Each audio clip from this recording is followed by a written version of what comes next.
السلام عليكم ورحمة الله وبركاته. ازيكم عاملين ايه؟ يا رب دايما تكونوا بألف صحة وألف خير. وحشتوني جدا جدا جدا من الفيديو اللي فات. ربنا يديمكم نعمة في حياتي يا رب، اللهم امين. هنتكلم كده مع بعض النهاردة على بعض اخطاء المعتمرين، اوعي تقعي فيهم. ما تضيعيش عمرتك بسبب الحاجات اللي انت ممكن تعمليها دي، تروحي وترجعي كأنك ما عملتيش عمرة. فخلي بالك منهم.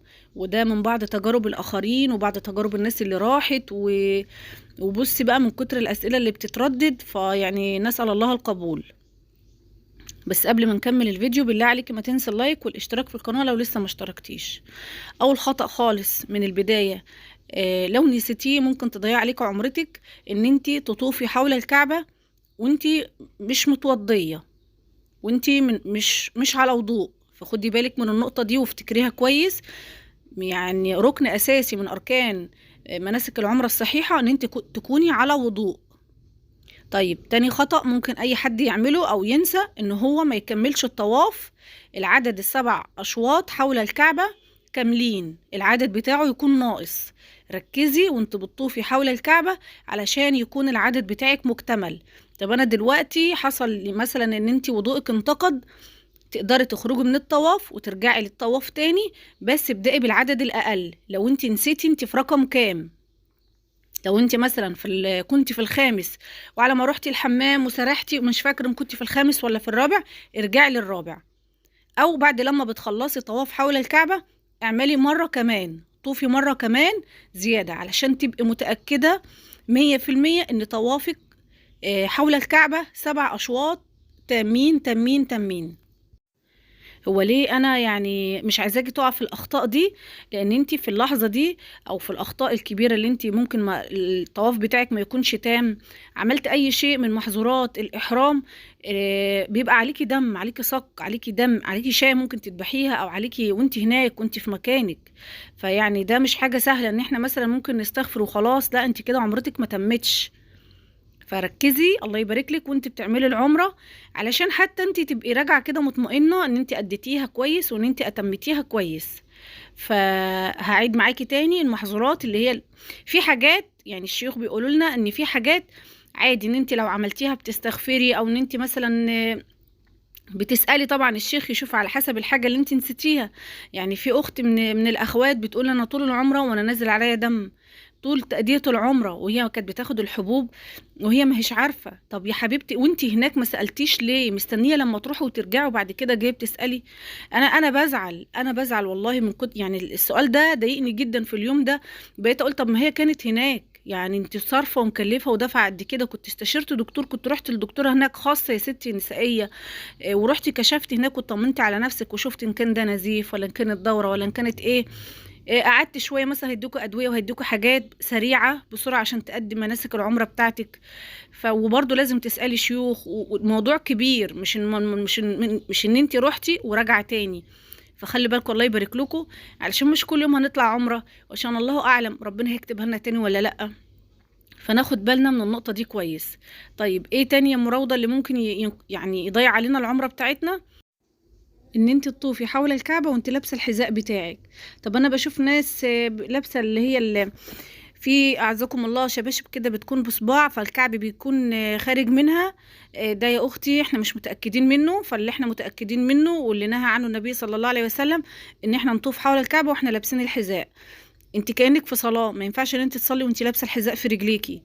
عايزه تلبسي حاجه، عندك قلم عندك تعب، البسي 2 شراب فوق بعض. البسي اخويا ربنا يرضى عليه يا رب، اللهم امين، ويبارك في عمره هو ووالدي ويبارك في صحتهم، اللهم امين يا رب العالمين. طيب عندك هرجع تاني للموضوع. ما ينفعش ان انت تطوفي حول الكعبه وانت لابسه الكوتشي بتاعك او الحذاء بتاعك في رجليكي، لان انت بتكوني كانك بتصلي بالظبط. عايزه تلبسي اي حاجه البسي 2 شراب، البسي الخف، الحاجات اللي هي الجلد دي يعني بتحمي رجليكي شويه، يعني البسي شرابين تقال فوق بعض. انما ما ينفعش خالص ان انت تلبسي حذاء او شبشب عزكم الله وانت بتطوفي في الطواف حول الكعبه. وفي نهاية الطواف ضروري جدا لازم هتصلي ركعتين خلف مقام إبراهيم. طب دلوقتي يا مراوده المكان زحمة، ما تتزحميش وما تزقيش أي مكان ليك، احنا النساء يعني سبحان الله ربنا كده ميسر لنا كل شيء، صليهم في أي مكان في صحن المطاف. المهم اول ركعة هتصليها بالفاتحة وقل يا ايها الكافرون. تاني ركعة هتصلي بيها بالفاتحة وقل هو الله احد، ركعتين وبتسلمي. وبعد كده تبدأي السعي ما بين الصفا والمروة. طب انا دلوقتي في السعي ما بين الصفا والمروة، هل يشترط ان انا اقلع حذائي؟ لا يشترط ان انت تكوني على وضوء، ولا يشترط ان انت ما تكونيش لابسه الحذاء. عادي لو لبست الحذاء، لان احنا سألنا هناك شيوخ، وانا كان يعني كنت وصلت اللي هي ايه، ما لبستوش غير في اخر عمرة انا كنت عاملاها، كانت لبنتي، ف يعني عندي ألم في رجلي. طب ألم زي ايه اللي يمنعك ان انت تمشي حافية؟ عندي الشوكة العظمية، وكان التهاب في باطن الرجل. ماشي. فسألنا هناك، كنت خلاص وصلت المرحلة مش عارفة احط رجلي على الارض. قالوا لي عادي يجوز لك ان انت تلبسي الحذاء، فلبسته. فخلي بالك لا يختلط عليك الامر، انا لبسته في السعي ما بين الصفا والمروة، وبرضه في السعي ما بين الصفا والمروة لا يشترط الوضوء. فعادي جدا لو وضوءك انتقد مفيش مشكلة. حابة تتوضي طبعا، كل ما بتزودي من الطاعة وكل ما بتزودي من الحاجات الجميلة دي بتاخدي عليها أجر وثواب، فخليكي دايما على وضوء، مفيش فيها مشكلة خالص. إنما لبس الحذاء في السعي ما بين الصفا والمروة فقط. طيب ايه الحاجات برضو اللي بعد كده؟ ودي بقى بصي انا عايزه اوصي نفسي واوصيكم، ربنا كتبها لنا تاني ان شاء الله نخلي بالنا منها. موضوع الزحام، وموضوع كمان الجدال ما بين الناس وبعضها في الغرفة. طب هيتجادلوا في ايه وهيتخانقوا في ايه؟ صدقيني والله بتجيلي رسايل، ده هي عزمتني وانا وهي كلت من اكل في مكة، وجينا رحنا المدينة ما رضيتش تاكلني معاها، وكنت انا مش عارفة ايه. مش انا كده المفروض ان انا ازعل منها؟ سامحي، ربنا هيعوض عليك وهيخلف عليكي، ما تزعليش. المهم ان انت رايحه عشان تغفري الذنوب اللي فاتت، مش عايزين نرجع بذنوب جديده. فخلي بالك من النقطه دي. بس حابه افكرك بالله عليكي ما تنسي اللايك والاشتراك في القناه. ربنا يديمكم ليا نعمه، اللهم امين يا رب. ويلا بينا الاول كده نصلي على النبي. اللهم صل وسلم وبارك على حبيبي وشفيعي سيدنا محمد صلى الله عليه وسلم. يشهد الله اني احبكم في الله. طيب بالنسبة لإيجار الكراسي المتحركة، بس عشان الصورة جت قدامنا، فعلشان إخواتنا بيسألونا هناك، كان الإيجار ب100 ريال. إيجار الكرسي المتحرك ب100 ريال. هيعمل يعني مثلا كمان ممكن يكون أغلى لو هو اللي هيزقك مثلا في الصفا والمروة، لو معاكي ست مريضة أو أي حد يعني. ده كان إيجار، علشان السؤال ده جالي كتير، وأنا الصراحة يعني ما كنتش متأكدة، فالحمد لله رب العالمين اتأكدت من السعر. طيب نرجع تاني بقى لبعض الأخطاء. الزحام، اياكي والزحام. بصي بقى انت ما تاخدهاش كده عافيه، وان انت بصي كده بكوعك كده وهتخشي توصلي عند الكعبه، يعني هتخشي. اوعي اوعي تعملي كده، خليكي بره خالص في الهدوء في الروقان.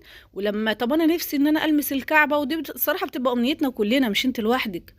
هقولك على ميعاد دلوقتي، الميعاد ده بتروحي فيه الكعبة، بتكون رايقة شوية، بيكون المعتمرين خلصوا العمرة وطلعوا يرتاحوا علشان ينزلوا صلاة الظهر. الميعاد ده من الساعة 8 للساعة 10 الصبح، بيكونوا خلاص المعتمرين صلوا الفجر، واللي غايب طول الليل بيعمل عمرة، فبيكون تعب، فبيبقوا محتاجين ان هم يريحوا ساعتين بس وينزلوا تاني علشان يصلوا الظهر.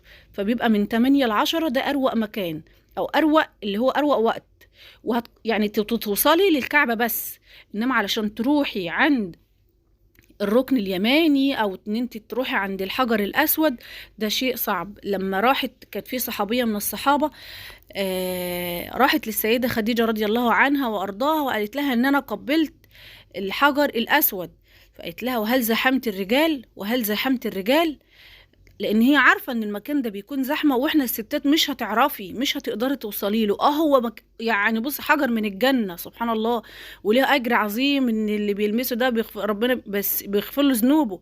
بس من انت مش هتروحي بقى وتعافري وتضيعي عمرتك كلها، وتضيعي السفر اللي انت سافرتيه والمصاريف والتعب، ويا عالم وتبقي جايه متضايقه ان انت زحمتي، او ان انت لمست الرجال. يعني انت بتلمسيه عن عمد اهو، انت بتقولي له وسع التاخر وزقي فخلي بالك يا اختي بالله عليكي. ردت عليها قالت لها وهل زحمت الرجال؟ وهل زحمت الرجال؟ لا اجرك الله، لا اجرك الله، لا اجرك الله. 3 مرات قالت لها لا اجرك الله، يعني ربنا ما يكتب لكيش الاجر. فعلى ايه؟ جات لي كان بها، ما جاتلكيش. طب انا نفسي وانت برضو كمان رايحه الساعه 8 هتلاقي في ناس وفي زحام وفي ناس بتعمل العمره. يعني قربي كده من الكعبه واحده واحده، كل طوفه كده ايه، قربي كده شويه شويه، خلي الموجه هي اللي توديكي، مش انت ما تزقيش، فاهمه؟ يعني ركزي قوي في الكلمه دي، مش انت اللي تزقي، خلي الناس كده ايه، قوه الدفع هي اللي توديكي وتحدفك يمه الكعبه. جاتلك ما جاتلكيش، خليكي ارجعي تاني لمكانك وبره في الوسع، والله بدم نيتك خالصه لله وبتدعي ان ربنا ينولها لك وانت فيها، هتبصي تلاقي كده وسعت وربنا فضلك المكان كده وجريتي جري كده علشان تلمسيها. فخلي بالك من الزحام، خلي بالك من الجدال يا اختي بالله عليكي. ربنا يا رب يتقبلها منا ويجعلها عمره مقبوله، اللهم امين يا رب العالمين.